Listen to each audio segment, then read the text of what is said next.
To change volume on Google Pixel 11, you can, for example, open Settings on your phone. Then over here, proceed to Sound and Vibration. And then here we can manage volume for a couple of different things. So we can change the media volume over here.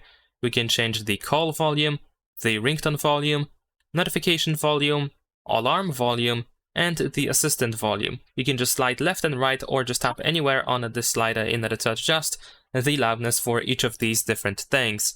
What you can also do is you can press volume up or volume down to change the media volume. So generally speaking, if you want to quickly adjust the loudness of music or videos that you play on your phone, then you can use volume up or volume down. And if you happen to be on an ongoing call, or if you go to the phone app, then you can use the volume button to adjust the caller volume level. Besides that, while we can see this bar for media volume, here at the bottom we have this icon with sliders, which allows us to open the panel with all of these different volume sliders again. And here we can find everything except for the assistant volume. So the assistant volume has to be apparently changed in settings specifically. And that's pretty much it. Leave a like and subscribe.